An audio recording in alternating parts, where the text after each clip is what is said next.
Hi, this is JR. This is the Eternal Rules. Learn them, live them, and rule your world. Wow. Okay. Things change. Patterns begin and then end. Why? Because the Eternal creates changing forms and patterns, such as distinct words and distinct sounds. In other words, the Eternal is what rules. The Eternal rules. That's awesome. That's cool. Awesome. Eternal rules and changing rules. Consider that there are rules that eventually change, as well as rules that are eternal. The rules that are eternal could be presumed to guide the changing of the temporary rules. However, some assertions may be presented indicating that there could exist a fundamental randomness, a fundamental randomness or disorder. Isn't that absurd on its face? Absurd. Isn't that absurd on its face that there is a fundamental That's playfulness, but there's a fundamental randomness, and when I do something totally unexpected,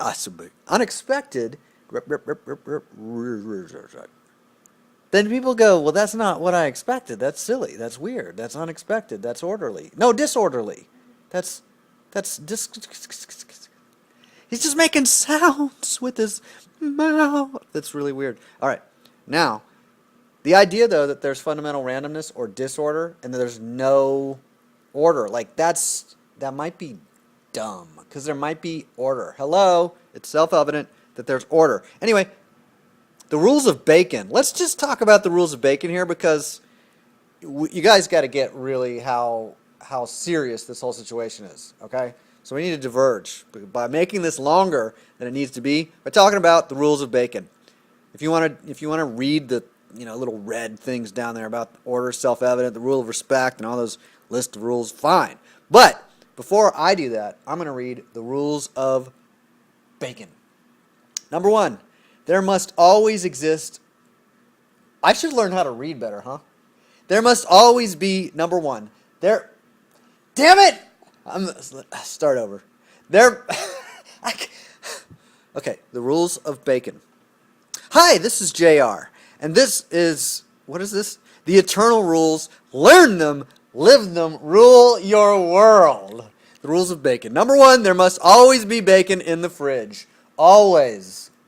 Number 2, there does not exist a food that does not go well with bacon. For instance, you can have bacon with bacon. That's a perfectly good match. They're complementary, highly.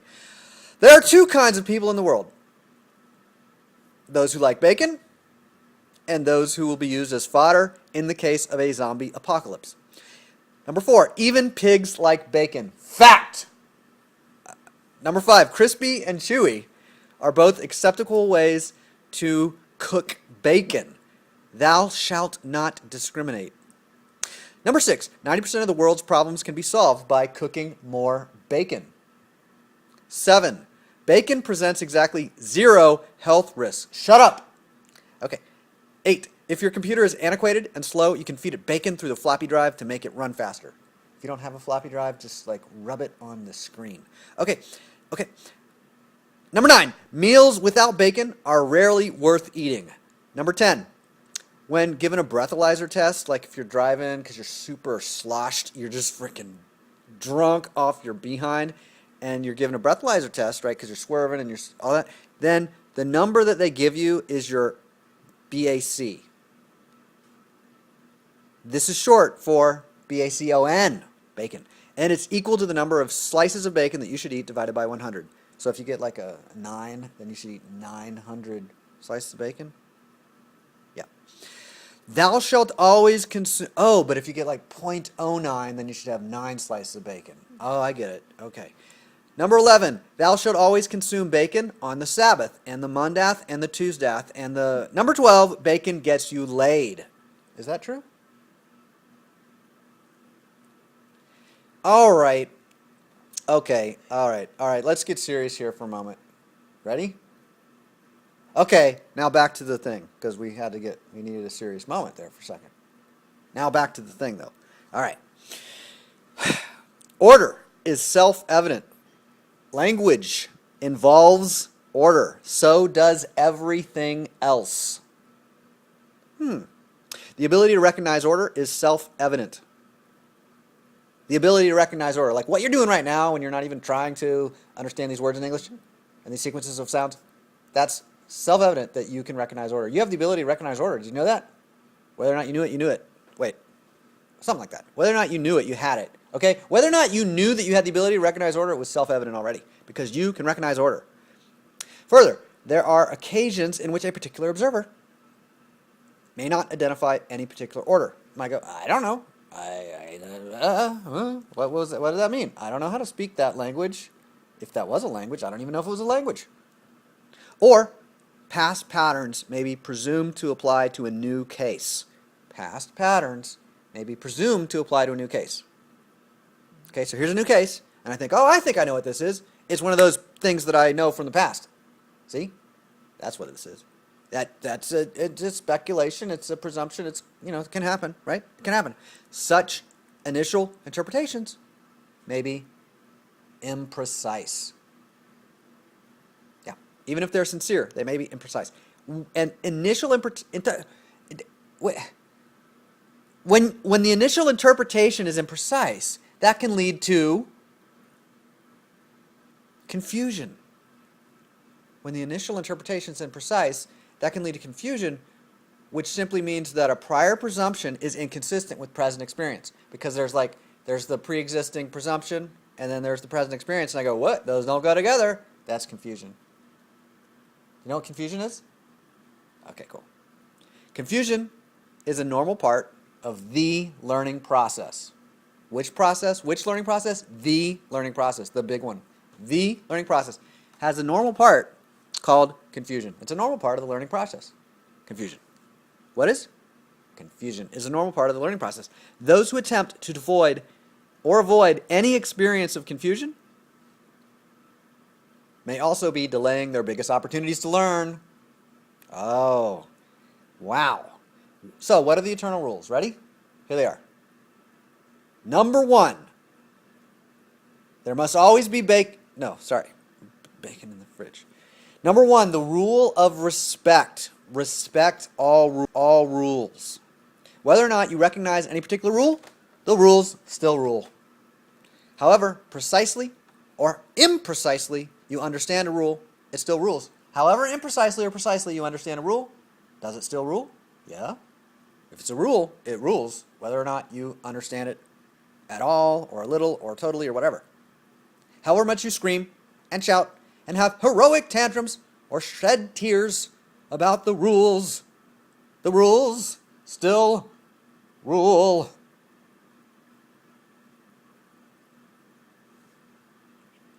Number 1, bacon. No, sorry. Okay. I keep getting distracted. All right. Of course, there is no reason not to occasionally test any alleged rules, right? Like by throwing heroic tantrums or shedding, sincere tears, because that's the best kind to shed, right? All right. Next, rule number 1A. Okay, now we have, that was rule 1, the rule of respect. Now, rule 1A. Are you ready? Because this is important. It's on the test. Coconut birds. Number 1A, the rule of attention.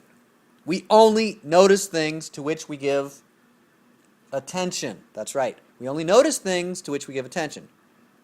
And I didn't even say this yet, but if you don't have the capacity to notice something, then you can't even give it attention. But the only things that we notice are the things we actually give attention to. Okay? Okay? Rule 1B. Rule 1B. The rule of interpretation. Rule 1B. The rule of interpretation. Interpretation is a creative, imaginative act in which whatever we notice is filtered through what we perceive to be the rules. Did you get that? Did you get that? Interpretation is a creative, imaginative act. What kind of act? An imaginative act in which whatever we noticed is filtered through what we perceive to be the rules. So what we notice is creatively reorganized by what we perceive to be the rules of how life works. In other words, our values organize our interpretation of whatever we notice. Our values organize our interpretation of whatever we notice. Our values interpret what we notice. Our values categorize what we notice. Our values label what is happening. Okay? So, 1A, we notice things to which we give attention. 1B, how we interpret stuff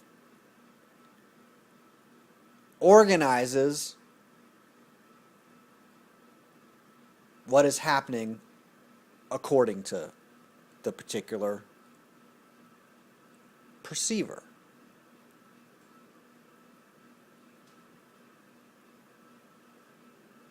Number 1C.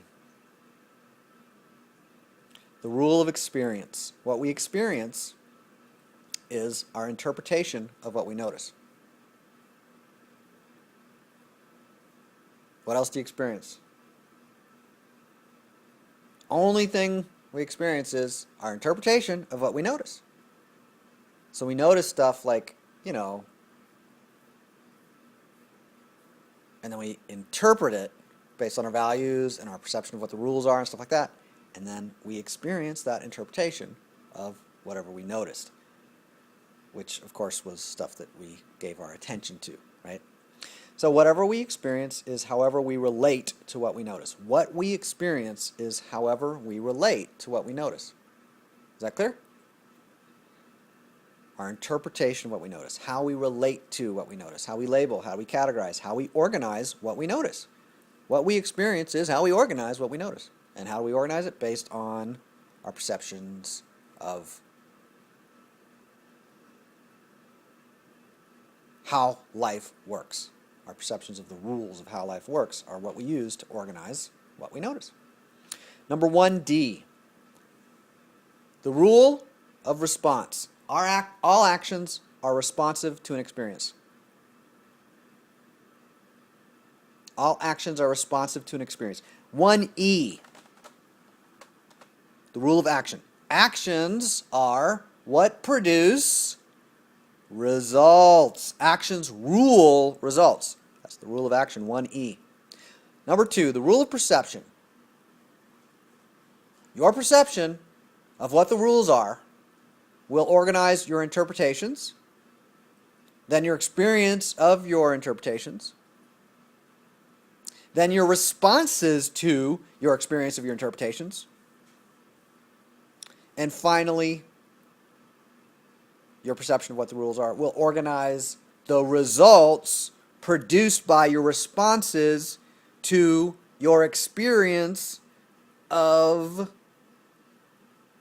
your interpretations of what you notice. In short, what you perceive to be the rules of how life works could be important. What you perceive to be the rules of how life works could be important. It could be so important that some people might want to encourage certain perceptions of what the rules could be. Or even discourage certain perceptions of what the rules could be or should not be. You know what the rules should not be? I'll tell you. Here's a list of how the rules should not be. And then somebody could think that that is so important that we want to publicize that and train people to have that perception that the rules should not be a certain way. They may program it. They may directly state the rules should not be blah, blah, blah, blah, blah. Or they may simply present narratives. They may present interpretations and patterns that indicate how we should relate to life, or what the rules should be, or what the rules should not be. what you perceive to be the rules of how life works could be important. Number 3, the rule of actions. Actions are what produce results. Actions rule results. Number 4, the rule of response. All actions are responsive to an experience. The rule of experience. Number 5, what we experience is our interpretation of what we notice. Number 6, the rule of interpretation. Interpretation is a creative, imaginative act in which whatever we notice is filtered through what we perceive to be the rules of how life works. Is that clear? In other words, our values organize our interpretation of whatever we notice. Our values organize our interpretation of whatever we notice. Our categorizing, our labeling, our relating to what we notice. Number 7, the rule of attention. Only things that we notice, we only notice things to which we give attention. That's the rule of attention. We only notice things to which we give attention. Number 8, the rule of capacity. We can only focus our attention in accord with our capacity for sensory impressions. Okay? There's a capacity for sensory impressions, and in accord with that capacity for sensory impressions, we can focus our attention. Is that clear? Like sight and sound and touch and taste, stuff like that. Number 9, the rule of language. Ready? Language has the single purpose of influence. Language rules over or organizes attention. And attention is what rules over what we notice. So language rules over our attention, which rules over what we notice or organizes what we notice. Further, language has special influence over the guiding of the process of interpretation. In fact, interpretation is fundamentally a linguistic process.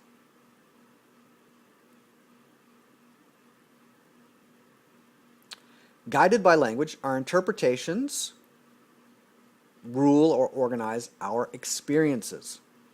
For all that we ever experience is our interpretations of what we notice, not what we notice ourselves. We don't actually experience what we notice. In fact, well, I should say it, maybe put it this way. All of the sensory data that our ears hear and our eyes see and all that kind of stuff, like the feel of the couch that I'm sitting on under me and behind me, I don't notice all of it. It's all stimulating nerves, which all get to my neural network in my brain and stuff, but my values and my attention guide what I actually experience. And these words are somewhat, convenient. So if you don't, think a particular wording is awesomely precise, whatever. All right, fine. Offer a different interpretation, offer different labeling. If you translate it into another language, you know what will happen? It'll come out a little different. That's what will happen. Okay, still guided by language, because language was guiding our attention, guiding what we notice, guiding our interpretations, guiding our experiences, right? Our experiences are our interpretations of what we notice. So if language guides our interpretations of what we notice, then language guides our experience. And still guided by language, our interpretive experiences rule over our response to those interpretive experiences, right? Our interpretive experiences rule our response to those interpretive experiences. Further guided by language, our responses to our interpretive experiences produce what? Our results. Our responses to our interpretive experiences. So language has a huge cascade or domino effect, or set of domino effects, ultimately dramatically influencing results potentially. Number 10, the rule of influence. The rule of influence. The most profound changes only result from the developing of one's capacity for language. Through improved logical acuity and improved linguistic flexibility, not only can new patterns of organizing attention arise, but the momentum of past interpretations can collapse. Really? Wow. The momentum of past interpretations can collapse, resulting in the arising of what may seem to be a rather shocking phenomenon that some call the rebirth of curiosity? I didn't expect that. Number 11.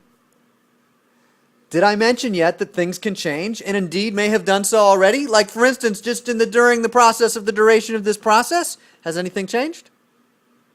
Probably stuff has changed. Like, I mean, what time does it say on the clock? Come on. Things have changed. A lot of things are different. Come on. Come on. Have things changed? Maybe. Okay. Number 37. Please disregard any ridiculous speculations that I'm not very good at math, as far as you know.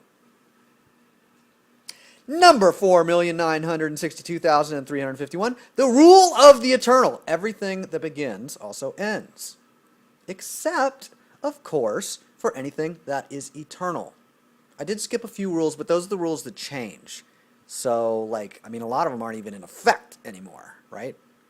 Because they were rules, but I don't know. I mean, all right. Let's see. Let me read this last little quote from Alexander Pope in black at the very bottom. Of all the causes which conspire to blind man's erring judgment and to misguide the mind, what the weak head with strongest bias rules is pride, the never-failing vice of fools.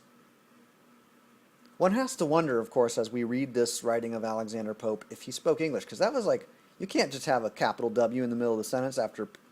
Who typed that? Was that an error? I can typing. I don't know if you guys know, but the rules are there must always be bacon in the fridge. Okay? Is that clear? Did you get anything out of this? Did you learn anything new? Did anything change? Did you like have a really big laughter at the thing that I said that one time? That's awesome. You're so congratulations. You are so congratulations. That's so awesome. Yeah. Congratulations to you. And bacon to you. On behalf of your significant accomplishment of getting to right now and right here, we could eat bacon. We could eat some. That's awesome. I like this stuff. The internal rules are cool, huh? Yeah. And they also go well with bacon.